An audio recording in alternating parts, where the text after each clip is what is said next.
നമ്മളിങ്ങനെ ഭയങ്കരമായ ടെൻഷൻ അടിച്ച് നടക്കാറുണ്ട്. അതായത് എൻ്റെ ലൈഫിൽ കാര്യങ്ങളൊന്നും നടക്കുന്നില്ല, പറയുന്ന എല്ലാ കാര്യങ്ങളും സക്സസ് ആവാതെ പോകുന്നു, ഞാനിങ്ങനെ ചെയ്യുന്ന കാര്യങ്ങൾ സക്സസ് ആവുന്നില്ല, എനിക്ക് ഇടയ്ക്കിരിക്കുമ്പോഴേ ഭയങ്കര അസ്വസ്ഥതയാണ്, ഭയങ്കര ടെൻഷനാണ്, തന്നെ ഇരിക്കുമ്പോൾ ഭയങ്കര വിഷമവും ബുദ്ധിമുട്ടൊക്കെ വരുന്നു എന്നിങ്ങനെ ഓർത്തിങ്ങനെ ആരോടും അറിയാതെ ആരോടും പറയാതെ ഇങ്ങനെ നമ്മൾ വിഷമിക്കാറുണ്ടോ? നമ്മളിങ്ങനെ സങ്കടപ്പെടാറുണ്ടോ? നമ്മൾ കരയാറുണ്ടോ?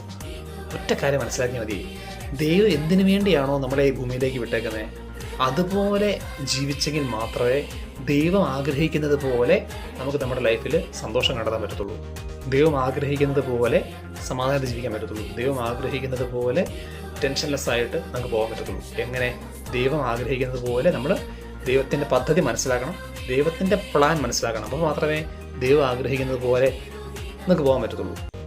എന്താണ് ദൈവത്തിൻ്റെ മൈൻഡിലുള്ള കാര്യം?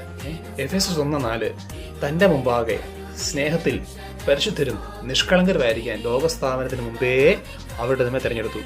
നമ്മളെ ദൈവം ലോകം ഉണ്ടാകുന്നതിന് മുമ്പേ തിരഞ്ഞെടുത്തു. എന്തിനു വേണ്ടിയാ? തൻ്റെ സ്നേഹത്തിൽ പരിശുദ്ധരും നിഷ്കളങ്കരായിട്ട് ജീവിക്കണം. നമ്മൾ വിശുദ്ധരായിട്ട് ജീവിക്കാൻ വേണ്ടി ഈശോ നമ്മളെ നേരത്തെ തിരഞ്ഞെടുത്തു. നമ്മൾ വിശുദ്ധരായിട്ടാണോ ജീവിക്കുന്നത്? ഹെബ്രായ 12:15 വിശുദ്ധി കൂടാതെ ആർക്കും ദൈവത്തെ ദർശിക്കുക സാധ്യമല്ല. നമുക്ക് വിശുദ്ധി ഉണ്ടെങ്കിൽ മാത്രമേ നമുക്ക് ദൈവത്തെ കാണാൻ പറ്റത്തുള്ളൂ. നമുക്കിങ്ങനെ ഈശോയെ കാണാൻ വേണ്ടിയല്ല നമ്മൾ ജീവിക്കുന്നത്. പക്ഷെ എനിക്കിങ്ങനെ വിശുദ്ധി ഉണ്ടോ? വിശുദ്ധി ജീവിക്കാൻ നോക്കുന്നുണ്ടോ? നമ്മൾ വിശുദ്ധി ജീവിക്കുമ്പോൾ മാത്രമേ നമുക്ക് ദൈവത്തെ കാണാൻ പറ്റത്തുള്ളൂ, ദൈവത്തെ ദർശിക്കാൻ പറ്റത്തുള്ളൂ.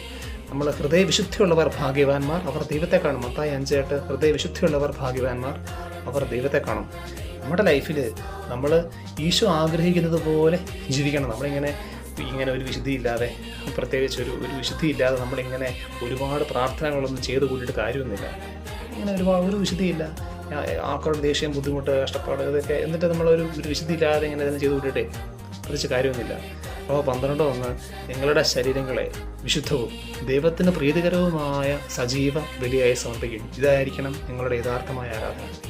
നമുക്ക് വിശുദ്ധി ജീവിക്കാം. പ്രാർത്ഥന എന്ന് പറഞ്ഞാൽ നമ്മുടെ വിശുദ്ധിയാണ്. നമുക്ക് വിശുദ്ധി ഉണ്ടെങ്കിൽ, നമ്മൾ വിശുദ്ധി ജീവിക്കുവാണെങ്കിൽ ഈശോയുടെ പ്ലാനിനനുസരിച്ച് പോകാൻ പറ്റും.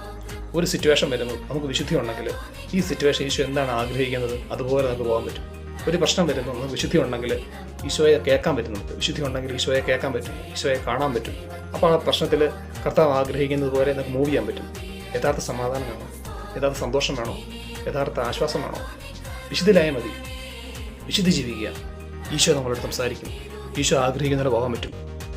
ഒന്ന് കണ്ണടച്ചിട്ട് തീരുമാനിക്കാം, ഞാൻ ഇന്ന് തൊട്ട് വിശുദ്ധി ജീവിക്കും. വിശുദ്ധിയായിരിക്കും എൻ്റെ പ്രയോറിറ്റി.